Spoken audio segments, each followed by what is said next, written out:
Welcome to another எபிசோட smart மணி சீரீஸ்ங்க. So இன்னைக்கு நம்ம மார்க்கெட்டில் இன்ட்ராடேல ஸ்மார்ட் மணி எந்த மாதிரி ப்ளே பண்ணிச்சு, பொசிஷனலாக எப்படி தங்களை அவங்க பொசிஷன் பண்ணியிருக்காங்க அப்படிங்கிற இந்த ரெண்டு விஷயத்தை பற்றி ரொம்ப டீட்டெயிலாக பார்க்க போகிறோம். இது ரொம்ப இன்ட்ரெஸ்டிங்கான வீடியோங்க அப்படின்னு நான் நம்புகிறேன். ஏன்னா நிறைய விஷயங்களை இன்றைக்கி சொல்ல போகிறேன். ஸோ இந்த வீடியோவை முழுமையாக பாருங்கள். முதல்ல இந்த கோட்டெல்லாம் அழிச்சிடலாங்க. இது கஜன்னு இருக்குது, இப்போ விட்டுருவோம். ஸோ பொசிஷனலாக நேற்று என்னாச்சு, ப்ரைஸ் என்ன பண்ணிருந்துச்சு அப்படின்னு பார்த்தீங்க அப்படின்னா, இந்த இடத்துல ஒரு இன்வர்ஸ் ஃபேர் வேல்யூ கேப்பை போட்டு அதை ஃபில் பண்ணி மொமெண்டத்தை கொஞ்சம் பேரிஷ் ஆக்கிட்டாங்க. ஸோ மொமெண்டம் இந்த இடத்துல பேரிஷ் ஆச்சு. 1 hour டைம் ஃப்ரேமில் சேஞ்ச் ஆஃப் கேரக்டர் லைன் அப்படிங்கிறது பார்த்திங்கன்னா இந்த இடத்துல இருந்துச்சு 25,120. இந்த ஒரு லைன் ரொம்ப முக்கியமான லைன். ஒரு 2-3 நாளாகவே நம்ம வீடியோவில் இந்த லைனை பற்றி நம்ம பேசிக்கிட்டு இருக்கோம். ஸோ இந்த லிக்விடிட்டியை பற்றி பேசிக்கிட்டு இருக்கோம். ஸோ ப்ரைஸ் ஃபர்தராக கீழே போகணும் அப்படின்னா இந்த 25,120 தாண்டி கீழே போகணும் அப்படிங்கிற மாதிரி பேசியிருந்தாங்க. இன்றைக்கி மார்க்கெட் பார்த்தீங்க அப்படின்னா கிஃப்ட் நிஃப்டி ஒரு ஃப்ளாட் இண்டிகேஷன் தான் கொடுத்துக்கிட்டு இருந்துச்சு. பட் நம்ம மார்க்கெட் பார்த்திங்கன்னா மேலே ஓப்பன் ஆச்சு. ஸோ நேற்று நம்ம என்ன பார்த்துருந்தோம்னா, அக்குமுலேஷன் மேனிப்புலேஷன் டிஸ்ட்ரிபியூஷனில் இங்கே பாருங்கள், இது அக்குமுலேஷன், இது மேனிப்புலேஷன். ஸோ நேற்றே பார்த்திங்கன்னா டிஸ்ட்ரிபியூஷன் மூவ் ஸ்டார்ட் ஆயிடுச்சு, கீழே போயிருச்சு. ஆனால் டைம் இல்லாதனால மார்க்கெட்டால் கீழே விழுக முடியல. அதன் காரணமாக மார்க்கெட் கேப் அப்பில் ஓப்பன் ஆனாலுமே இதை தாண்டி பார்த்திங்கன்னா ப்ரைஸ் சஸ்டெயின் ஆகக்கூடாது. அப்படி ஆயிட்டாலே இந்த டிஸ்ட்ரிபியூஷன் அப்படிங்கிறது முடிஞ்சு போயிடும், திருப்பி தான் ஒரு மூவ் வரணும் அப்படிங்கிற மாதிரி பார்த்துருந்தோம். அதுக்கேற்றாப்புல இன்றைக்கி மார்னிங் இந்த ஃபஸ்ட்டு 5 minutes கேண்டிலே பார்த்திங்கன்னா அந்த டிஸ்ட்ரிபியூஷன் மூவை முடிச்சு வச்சிருச்சு. சப்போஸ் நேற்றே மார்க்கெட் 3 மணிக்கு மேலே ஓப்பன் இருந்துச்சுன்னா இந்த மூவ் நேற்றே வந்திருக்கிறதுக்கான வாய்ப்புகள் இருக்குது. பட் அது நடக்கலை. ஸோ இந்த 5 minutesலேயே டிஸ்ட்ரிபியூஷன் மூவ் இல்லை. ஸோ அப்போ டிஸ்ட்ரிபியூஷன் இல்லாமல் இங்கே கீழே வந்தது என்ன அப்படின்னு கேட்டிங்கன்னா, அது இன்ட்ராடேல புதுசாக க்ரியேட் ஆன மூவ், நேற்று ஃபார்ம் ஆன மூவோட டிஸ்ட்ரிபியூஷன் மூவ் இது கிடையாது. ஸோ இன்றைக்கி இன்ட்ராடேல பார்த்திங்கன்னா price first 5 minutes or first 10 minutes பார்த்திங்கன்னா மேலே இருந்துச்சு. ப்ரைஸ் பார்த்திங்கன்னா இந்த 25,300 டச் பண்ணிச்சுங்க. ஸோ இந்த 2 கேண்டில் இருக்குது பார்த்தீங்களா, இந்த 2 கேண்டிலுமே ஒரு பியூர் பையர்ஸை இன்டியூஸ் பண்ணக்கூடிய ஒரு கேண்டிலுங்க. ஏன்னா மார்க்கெட் கீழே தான் போகணும். ஸோ இதுக்கு பேர் தான் பார்த்திங்கன்னா இன்டியூஸ்மெண்ட் அப்படின்னு சொல்லுவாங்க. அப்படி இல்லைன்னா இதை நம்ம ஒரு ட்ராப் அப்படின்னு சொல்லலாம். அதாவது நான் மேலே தான் போக போகிறேன், ஏன்னா இந்த இடத்துல டிஸ்ட்ரிபியூஷனாக கீழே வரணும். அப்போ நான் சொன்னேன் இதை தாண்டி மேலே போயிட்டா மார்க்கெட் பார்த்திங்கன்னா அந்த டிஸ்ட்ரிபியூஷன் ஃபேஸ்லேருந்து போயிருச்சு அப்படின்னு நான் சொல்கிறேன். நான் என்னோட புரிதலை நான் அப்படி சொல்கிறேன். ஆனால் ரீட்டைல் ட்ரேடர்ஸ் என்ன நினைப்பாங்க, இதை ஒரு பிரேக் அவுட்டு நினைப்பாங்க. நேற்று மார்க்கெட் இங்கே இருந்துச்சு, இன்றைக்கி ஃபர்தராக கேப் அப்பில் தான் ஓப்பன் ஆகிருக்கு. இந்த கேண்டில் பார்த்திங்கன்னா உங்களுக்கு 300 கிட்ட இருக்குது. மோஸ்ட்லி மார்க்கெட் மேலே தான் போகுது அப்படின்ட்டு ஏகப்பட்ட பையர்ஸை இன்டியூஸ் பண்ண ட்ராப் கேண்டில் இது. ஸோ அகைன் இது நம்ம ஒரு மேனிப்புலேஷன் வச்சுக்கலாம். திருப்பி பார்த்திங்கன்னா இங்கே அந்த ஒரு புது டிஸ்ட்ரிபியூஷன் மூவ், இந்த லோ பிரேக் அவுட் ஆன உடனே திருப்பி அந்த டிஸ்ட்ரிபியூஷன் மூவ் அப்படிங்கிறது ஸ்டார்ட் ஆகுது. ஏன்னா இந்த ட்ரெண்டுக்குள்ளே புதுசாக வந்துருச்சு. ஸோ இங்கே நடந்தது ட்ராப்பு. அதுக்கப்புறம் திருப்பியும் அந்த டிஸ்ட்ரிபியூஷன் மூவ் உள்ளே இனிஷியேட் ஆகுது, ஃபுல்லாக கீழே போகுது. ஸோ இந்த மூவ் பார்த்திங்கன்னா இந்த லோ இருக்குது பார்த்தீங்களா, இந்த லோக்கு கீழே நிறையா லிக்விடிட்டி இருந்துச்சு. அதே மாதிரி இந்த லோக்கிட்டையும் நிறையா லிக்விடிட்டி இருந்துச்சு. அது எல்லாத்தையுமே இங்கே பாருங்கள், கரெக்டாக ப்ரைஸ் எந்த இடத்துல ரீட்ரேஸ்மெண்ட்டை கொடுத்துருக்குன்னு பாருங்கள். இந்த லோ கிட்ட தான் பார்த்திங்கன்னா ரீட்ரேஸ்மெண்ட் ஆகிருக்கு. ஃபர்தராக ஒரு சின்ன ரீட்ரேஸ்மெண்ட் கொடுத்து உள்ளே போயிட்டு திருப்பி பார்த்திங்கன்னா கீழே போயிருக்கு. அகைன் இந்த பாயிண்ட் தான் 25,120 1 hour சேஞ்ச் ஆஃப் கேரக்டர். இங்கே பாருங்கள், இந்த இடத்துல அதை தொட்டு அகைன் இதை ரெஸ்பெக்ட் பண்ணி மார்க்கெட் மேலே போயிருக்கு. அண்ட் அதுக்கப்புறம் பாருங்கள் அதை மதிக்காமல் கீழே போயிடுச்சு. ஸோ என்றைக்குமே இந்த மாதிரியான ஒரு லிக்விடிட்டி, முக்கியமான லிக்விடிட்டி 1 hour லிக்விடிட்டிலாம் வந்துச்சுன்னா அதை ப்ரைஸ் ரெஸ்பெக்ட் பண்ணணுங்க. ரெஸ்பெக்ட் பண்ணி ரீட்ரேஸ்மெண்ட் கொடுக்கணும். அப்படி கொடுக்காம அது கீழே போகுதுன்னா இது பார்த்திங்கன்னா இன்டியூஸ்மெண்ட்டு. எப்படி நம்ம மேலே இன்டியூஸ்மெண்ட்டுன்னு சொன்னோமோ இது கீழே இன்டியூஸ்மெண்ட். இது செல்லர்ஸ்க்கான இன்டியூஸ்மெண்ட். இங்கேருந்து கண்டிப்பாக ப்ரைஸ் மேலே போய் தான் கீழே போகணும். ஸோ அது ஏதாவது தம் ரூலான்னு கேட்டிங்கன்னா கிடையாது. பட் இந்த ப்ராபபிலிட்டி வைஸ் பார்த்திங்கன்னா இன்றைக்கி இந்த இடத்துல இவ்வளோ தூரம் வந்ததுக்கு 1 hour டைம் ஃப்ரேமில் பாருங்களேன், 1 2 3 4 கேண்டிலுமே பயங்கரமாக கீழே விழுந்திருக்கு. ஆல்ரெடி மார்க்கெட் இன்னைக்கு டே ஹையிலிருந்து இதை தாண்டி கீழே போகும்போது 250 பாயிண்ட் கீழே விழுந்துருச்சு. அப்போது ட்ரெண்ட் அப்படிங்கிறது பார்த்திங்கன்னா எப்படி இருக்கும் அப்படின்னா, 2 ஸ்டெப்பு கீழே விழுந்தா 1 ஸ்டெப்பு மேலே போகும், திருப்பி 2 ஸ்டெப்பு கீழே வரும். ஆனால் எல்லாருமே மார்க்கெட்டில் என்ன நினைப்பாங்க அப்படின்னா, இப்படி உளுந்த மார்க்கெட்டு அப்படியே உளுந்துரும், 2 ஸ்டெப் உளுந்ததுக்கப்புறம் 10 ஸ்டெப்பு கீழே விழுறோம் அப்படிங்கிறதா ரீட்டைலர்ஸோட எதிர்பார்ப்பு இருக்கும். ஏன்னா அப்போதான் அவங்களால வந்து மிகப்பெரிய அளவில் ப்ராஃபிட் பண்ண முடியும். அதாவது அவங்க போட்ட ஒரு 5000 10,000 ஒரே நாளில் 1 கோடியாக மாற்ற முடியும். அதுதான் ரீட்டைலர்ஸோட கணக்கு. அந்த கணக்கு ஒரு காலத்துலையும் பலிக்காது. அது வேற கணக்கு. அதுதான் ஸ்மார்ட் மணியோட கணக்கு. நம்ம அதை விட்டுருவோம். ஸோ அப்போ ஒரே கேண்டில் ஒரே பக்கமாக விழுந்துகிட்டு இருந்துச்சுன்னா it is not a trend, it is a kind of manipulation or ஒரு அன்ஈவனான டிஸ்ட்ரிபியூஷன் இருக்கு, ஒரு ப்ரைஸில் வந்து பார்த்தீங்கன்னா ஒரு சரியான ஃபார்ம் இல்லை அப்படின்னு அர்த்தம். அப்போ அந்த மாதிரி விழுந்துச்சுன்னா வர ரீட்ரேஸ்மெண்ட் ப்ரூட்டலாக இருக்கும்.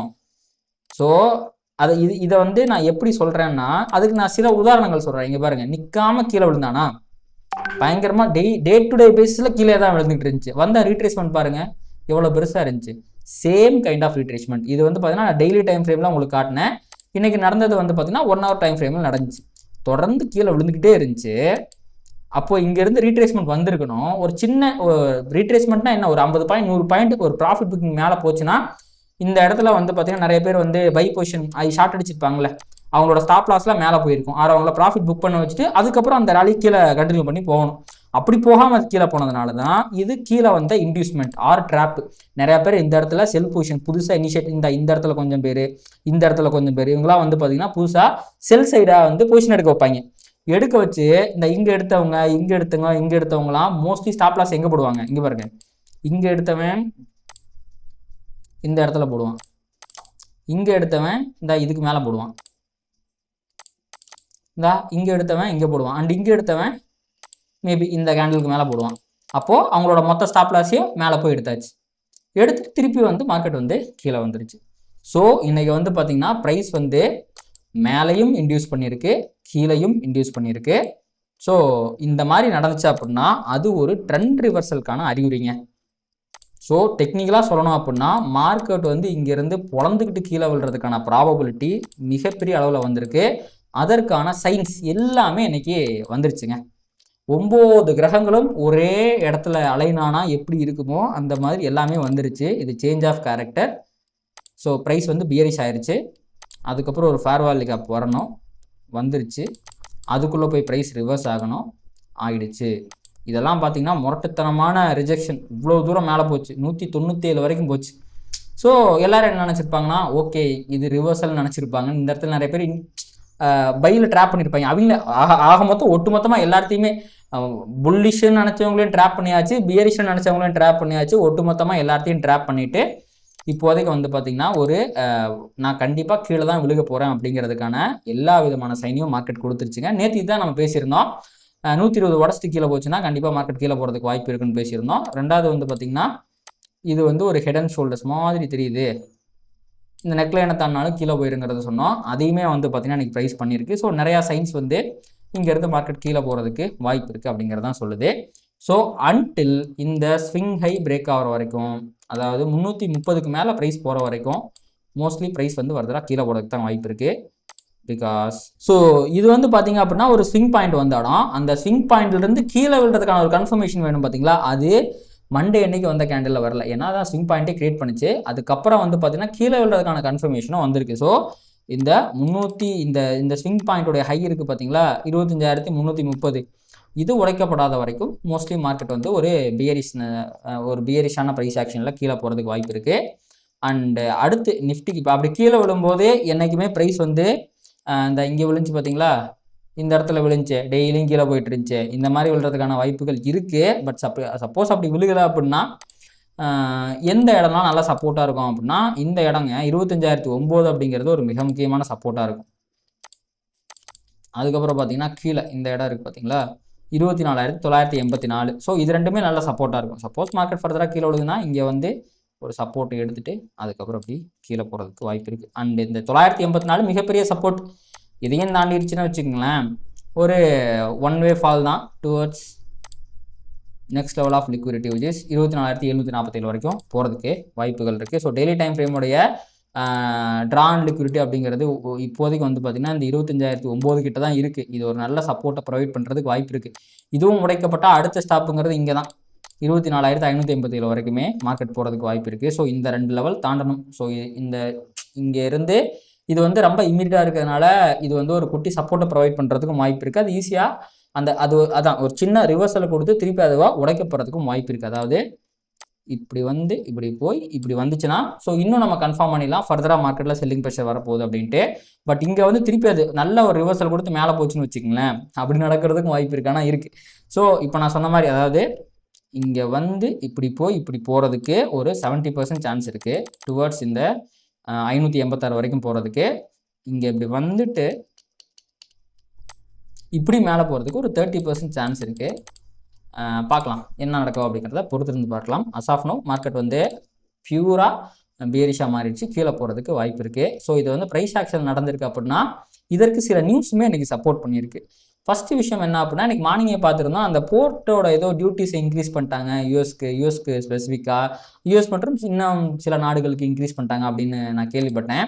சரி, தலைமை அதுக்கு கடுப்பாகி ஏதாவது மெசேஜை போட்டிருப்பாரா அப்படின்னு சொல்லிட்டு நான் ட்ரூத்தில் போய் வெறிகொண்டு தேடினேன். ஒன்றும் பெருசாக இல்லை, சம்மந்தமே இல்லாத சில விஷயத்தை பற்றி தான் அவர் வந்து போட்டிருந்தார். சில தற்பெருமைகளை பேசி கொண்டிருந்தார், தம்பட்டப்படுத்தி கொண்டிருந்தார், அதெல்லாம் நம்மளுக்கு தேவையில்லை. ஆனால் மற்ற ப்ளூம்பர்க் ஆர்டிகல் மற்ற இதெல்லாம் வந்து பார்க்கும்போது இவங்க என்ன சொல்கிறாங்க அப்படின்னா இந்த 100% டேரிஃப் போட்டதுக்கு திருப்பியும் வந்து சைனா வந்து ரிட்டாலியேட் பண்ணிட்டாங்க, அந்த போர்ட்டோட ஃபீஸை ஏற்றி ரிட்டாலியேட் பண்ணிட்டாங்க. ஸோ சம்திங் இஸ் குக்கிங், ஏதோ நடக்க போகுது போல் இருக்கு. ஏன்னா என்னதான் ட்ரம்ப் வந்து சாஃப்ட் பண்ணாலும் சைனா சாஃப்டாக பேசலையே, அவங்க ரஃபாக டீல் பண்ணுறாங்க, அதன் காரணமாக இது கீழே விழுந்துச்சு அப்படிங்கிற மாதிரி ஒரு நியூஸை கொடுக்குறாங்க. ஸோ இந்த நியூஸ் எல்லாம் வந்து சப்போர்ட் பண்ணுச்சு அப்படின்னா அதாவதுங்க திங்கக்கிழமைக்கே நம்ம மார்க்கெட்டில் இந்த ப்ரைஸ் ஆக்ஷன் நடந்திருக்க வேண்டியது. ஆனால் ட்ரம்ப் வந்து சாஃப்டாக பேசிட்டாருங்கிற ஒரு காரணத்தை வச்சு தான் மார்க்கெட்டை இந்த இடத்துல ஹோல்டு பண்ணிக்கிட்டு இருந்தாங்க. சரி, இப்போ இந்த நியூஸால மார்க்கெட் கீழே விழுதான்னு கேட்டிங்கன்னா இங்கே தான் நீங்கள் குறிப்பிட்டு பார்க்கணும், நியூஸாலலாம் மார்க்கெட் கீழே விழுகலை.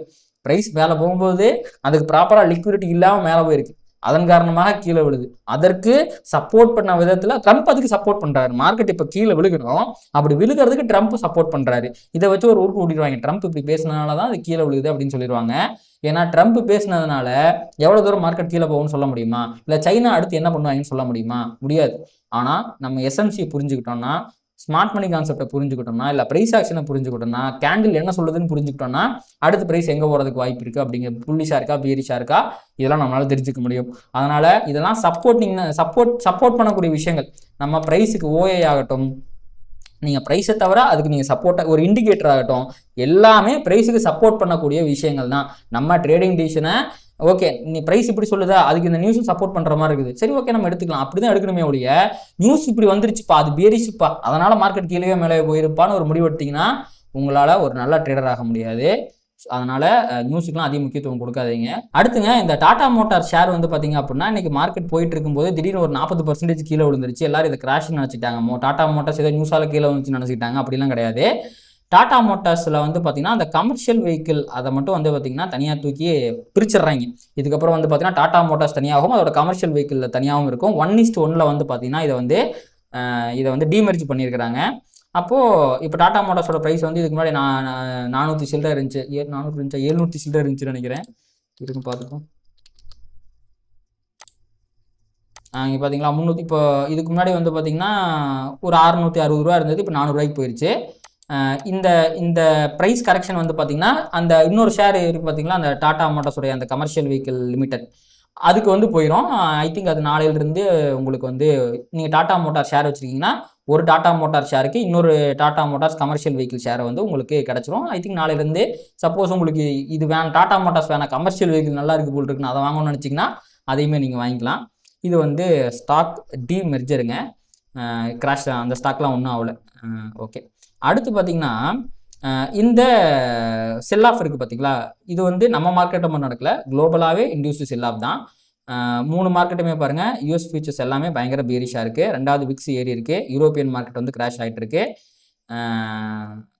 ட்ரம்ப்பை வந்து அமெரிக்க அதிபராக தேர்ந்தெடுத்ததற்கு அமெரிக்கா விலை கொடுத்து கொண்டிருக்கிறது, கூடவே சேர்த்து நாமும் விலை கொடுத்து கொண்டிருக்கிறோம். அவ்வளோவே.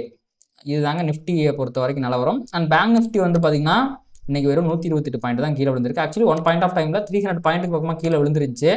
பட் நிஃப்டி ரெக்கவர் ஆகும்போது அவன் ரெக்கவர் ஆனது தான், திருப்பி கீழே விழுகும்போது நிஃப்டி அளவுக்கு கீழே விழுகலை. 2வது நீங்கள் பாருங்கள், இந்த ஃபேர் வேல்யூ கேப்புமே வந்து பார்த்திங்க அப்படின்னா ப்ரைஸ் வந்து இன்வெஸ்ட் பண்ணி மேலே போயிருக்கு. இது எல்லாமே இன்னும் பயங்கர புல்லிஷாக இருக்குது பேங்க் நிஃப்டி அப்படிங்கிறதான் எடுத்துரைக்குது. இந்த பாயிண்ட் தான் பேங்க் நிஃப்டியோட சேஞ்ச் ஆஃப் கேரக்டர் 56,034 இன்னொரு 500 பாயிண்ட் கீழே விழுந்தால் தான் பேங்க் நிஃப்டியால் வந்து பார்த்திங்கன்னா பியரிஷ் ஆக முடியும், ஃபர்தராக கீழே விழுக முடியும். எனக்கு தெரிஞ்சு இன்னும் ஒரு 3 நாள் இவன் தாக்கு பிடிச்சிட்டான்னா மண்டே அன்னைக்கு HDFC ஐசிஐசி பேங்க் ரிசல்ட் வந்துடும். அதுக்கப்புறம் தான் இவர் முடிவெடுப்பான்னு நினைக்கிறேன், பொறுத்திருந்து பார்க்கலாம். ஆஃப் நோ பேங்க் நிஃப்டி புல்லிஷாக தான் இருக்குது. இது நிஃப்டி அளவுக்கு இதில் பெருசாக அலசி 6,000 அளவுக்கு ஒன்றும் கிடையாது. பையர்ஸ் ரொம்ப நல்லா ஹோல்டு பண்ணுறாங்க ப்ரைஸ் அப்படிங்கிறத நம்ம தெரிஞ்சுக்கலாம். அடுத்து பார்த்திங்கன்னா மிட் கேப் நிஃப்டிங்க. நிஃப்டி மாதிரியே தான் மிட் கேப் நிஃப்டி சிறப்பான தரமான சம்பவம். இதை நம்ம ஆல்ரெடி பார்த்துருந்தோம்னு நினைக்கிறேன். இங்கே பாருங்கள், இந்த இடம் தான் change of character 13,059. So bearish ஆச்சு. இது வந்து 1 hour இருக்க சேஞ்ச் ஆஃப் கேரக்டர். நிஃப்டி அளவுக்குலாம் மேலே போல இது கரெக்டாக போய் இங்கேருந்து வந்துடுச்சு. ஸோ ஃபர்தராக வந்து பார்த்திங்கன்னா மிட் கேப் நிஃப்டியுமே பியரிஷாக கீழே போகிறதுக்கு நிறையா வாய்ப்புகள் அப்படிங்கிறது இருக்குது. இங்கே இருக்க லிக்விடிட்டியுமே ஸ்வீப் பண்ணிட்டு வந்திருக்கு. ஸோ இது வந்து நிஃப்டியோடமே இன்னும் ஒரு நல்ல பியரி சைன். ஸோ இப்போதைக்கு வந்து பார்த்திங்கன்னா ப்ரைஸ் வந்து மிட் செலக்டில் இவ்வளோ தூரம் 12,896 வரைக்கும் போகிறதுக்கு வாய்ப்பு இருக்குது. அதுவும் பிரேக் ஆகும்போது ஃபர்தராக செல்லிங் ப்ரெஷர் வந்து இன்னும் கீழே போகிறதுக்கு வாய்ப்புகள் இருக்குது. இது மிட் செலக்ட். இது நம்ம மார்க்கெட்டுங்க. அடுத்து அப்படியே கிரிப்டோ மார்க்கெட் போனீங்கன்னா அங்கே அவன் ரத்தம் வந்து எடுத்துகிட்டு இருக்கான் கிரிப்டோலாம். 30 minutesல வந்து பார்த்திங்கன்னா ஒரு பவர் ஆஃப் 3 போட்டுச்சு. இந்த இடத்துல தான் அவன் மேலே போகணும்னு எதிர்பார்த்தேன். அப்போ தான் அந்த நியூஸ் வந்துச்சு. பொழந்துக்கிட்டு ஒன் சைடாக கீழே விழுந்துக்கிட்டே இருக்கிறான். பிட்காயின் வந்து 4% கீழே விழுந்திருக்கு. ஸோ நம்ம இந்த இவ்வளோ தூரம் போகுமாங்கிறத பார்ப்போம். 1,07,491 வரைக்கும் போகுமான்னு பார்ப்போம். போனால் பொங்கல்னு அர்த்தம். அடுத்து பார்த்திங்கன்னா எத்தீரியம். ஸோ சேம் அதே தான் 8% கீழே விழுந்திருக்கு. ரொம்ப பியரிஷாக இருக்குது. இந்த நியூஸால் தான் வந்து கீழே போயிட்டுருக்கு. அதனால் சப்போஸ் இந்த ஏதாவது நியூஸ் பாசிட்டிவ் ஆச்சுன்னா டேபிள்ஸ் டர்ன் அரவுண்ட் ஆகிற மாதிரி அப்படியே எகிரி குதிச்சு 4% 8% மேலேயும் போகிறதுக்குலாம் வாய்ப்பு இருக்குது. பட் ஆஃப் நோ பியரிஷாக தாங்க இருக்குது. இந்த பியரிஷன்ஸ் கண்டினியூ ஆகிறதுக்கு தான் அதிகமான வாய்ப்புகள் இருக்குது. XRP 7%, டோஜி 8%, சொலானா 8%, எல்லாமே ரத்த வாந்தி எடுத்துகிட்டு இருக்காங்க ட்ரம்ப்பால். கிரிப்டோ அப்படி இருக்கா. அடுத்து யூஎஸ் ஆயில். ஸோ எக்கனாமி சரியில்லைன்னா க்ரூட் ஆயிலுக்கு டிமாண்டுங்கிறது கம்மியாயிரும். ஸோ அதுவுமே வந்து பார்த்திங்கன்னா இருக்க எல்லா லிக்விடிட்டியும் உடச்சி கீழே போயிட்டுருக்கு. இதுக்கு இல்லையா சார் ஒரு 2ங்கிற மாதிரி தான் இருக்குது. அடுத்த சப்போர்ட் க்ரூட் ஆயிலுக்கு வந்து 55.45 தான். ஸோ இந்த வேர்ல்டு மார்க்கெட்டில் இருக்க செல் ஆஃப் கண்டினியூ ஆகுது அப்படின்னா க்ரூட் ஆயிலோட ப்ரைஸஸுமே ஃபர்தராக கீழே விழுறதுக்கு அதிகப்படியான வாய்ப்புகள் இருக்குது. அண்டு இன்றைக்கி வந்து பார்த்தீங்கன்னா கோல்டுங்க, அவன் கீழே விழுந்தான். எப்போ இந்த நியூஸ் வந்துச்சோ அதுலேருந்து திருப்பியும் வந்து மேலே ஏற ஆரம்பிச்சிட்டான். ஒரு சின்ன ப்ராஃபிட் புக்கிங்கில் கீழே வந்தான். ப்ராஃபிட் புக்கிங் கூட பண்ண விடாத அளவுக்கு வந்து பார்த்திங்கன்னா கோல்டை மேலே ஏற்றிக்கிட்டு இருக்காங்க. புது உச்சம் எனக்கு தெரிஞ்ச ஒரு 92,000 93,000 நம்ம ஊரில் போயிருக்கிறதுக்கு வாய்ப்புகள் இருக்குதுன்னு நான் நினைக்கிறேன். Ultimate bullish, any dip is a golden opportunity. இதுதான் நம்ம இதுக்கு முன்னாடி இன்றைக்கி மார்னிங் சொன்ன லெவல் நினைக்கிறேங்க. இது 1,04,120 சொல்லியிருந்தேன் நினைக்கிறேன். மார்னிங் வீடியோவில் கவர் பண்ணாமான்னு தெரில. பண்ணியிருந்தால் நான் கண்டிப்பாக சொல்லியிருந்திருப்பேன். அங்கே இருந்தால் வந்து பார்த்திங்கன்னா ரிவர்ஸ் ஆகி மேலே போயிட்டுருக்கு. ஃபர்தராக இது மேலே போகிறதுக்கு நிறைய வாய்ப்புகள் இருக்குது. சில்வர் கேட்டிருந்தீங்க. சில்வர் இதுதாங்க லிக்விடிட்டி. ஸோ இதுதான் வந்து பார்த்திங்கன்னா அந்த கீழே இருக்க லிக்விடிட்டி சீப் அடித்து மேலே போயிட்டுருக்கான். சூப்பருங்க. இது எல்லாமே வந்து ஒரு புல்லி சைன் தான். ஃபர்தராக மேலே போகிறதுக்கு வாய்ப்பு இருக்குது. இந்த 52.45 வரைக்கும் போகிறதுக்கு வாய்ப்பு இருக்குது. அதுவும் உடைக்கப்படும் போது 53.58 வரைக்கும் போகிறதுக்கு வாய்ப்பு இருக்குது. சில்வரும் வந்து பார்த்திங்கன்னா இந்த நேரத்தில் புல்லிஷாக இருக்குது. நீங்கள் ஷார்ட் அடிக்கணும்னா எதில் வேணால் ஷார்ட் அடிச்சுக்கலாம். எல்லாம் கீழே விழுதுக்கிட்டு தான் இருக்குது. லாங்கு போகணுன்னா மட்டும் கோல்டையோ இல்லை சில்வரையோ வந்து பார்த்திங்கன்னா ஃபோக்கஸ் பண்ணுங்கள். ரிஸ்க் ரிவார்டை ஃபோக்கஸ் பண்ணுங்கள். மேலே போகிறதுக்கு வாய்ப்பு இருக்குது. ட்ரெண்டை மட்டும் நான் சொல்லிட்டேன். அதுக்குள்ளே எங்கே என்ட்ரி எடுக்கணும் அப்படிங்கிறதெல்லாம் நீங்கள் முடிவு பண்ணுங்கள். ஏன்னா ஒரே மாதிரி என்ட்ரி எடுத்தால் தான் நம்மளால் வந்து பார்த்திங்கன்னா சர்வை பண்ண முடியும். எஜ்ஜும் நம்மளுக்கு கிடைக்கும். ஸோ அவ்வளோதாங்க. இன்றைக்கி நைட்டு வந்து யூஎஸ் மார்க்கெட் வந்து எப்படி ஓப்பன் ஆகுது, அது பியரிஷாக தான் ஓப்பன் ஆகும் கண்டிப்பாக. பட் எப்படி க்ளோஸ் ஆகுது அப்படிங்கிறத பொறுத்து தான் நாளைக்கு நம்ம மார்க்கெட் என்ன பண்ண போகுது அப்படிங்கிறத நம்மளால் தெரிஞ்சுக்க முடியும். ஸோ பொறுத்திருந்து பார்க்கலாங்க. அண்ட் கண்டிப்பாக இந்த வீடியோ வந்து உங்களுக்கு பிடிச்சிருக்குன்னு நினைக்கிறேன். இந்த வீடியோ உங்களுக்கு பிடிச்சிருந்துச்சுன்னா அதை லைக் பண்ணுங்கள், கமெண்ட் பண்ணுங்கள். ட்ரேட் பண்ணுற மற்றவங்களுக்கும் ஷேர் பண்ணுங்கள். அது யூடியூப் அல்காரிதம் ட்ரிகர் பண்ணி நம்ம நிறையா பார்வையாளர் நம்ம சேனலில் கொண்டு வந்து சேர்க்கும். நன்றி. Traders, stock market is all about probabilities and trading is all about risk management. இங்கே 100% ஒர்க் ஆகக்கூடிய ஒரு விஷயம் கிடையாது. இதை தெரிஞ்சுக்காமல் நீங்கள் ட்ரேட் பண்ணிங்க அப்படின்னா நீங்கள் லாஸஸ் பண்ணுறதுக்கு நிறைய வாய்ப்புகள் இருக்குது. அதனால் உங்களுடைய ஃபினான்ஷியல் அட்வைசரை கன்சல்ட் பண்ணிவிட்டு அதுக்கப்புறமா ட்ரேட் பண்ணுங்கள். இந்த வீடியோவில் நான் சொல்கிற எல்லாமே எஜுகேஷன் பர்பஸ்க்காக தான்.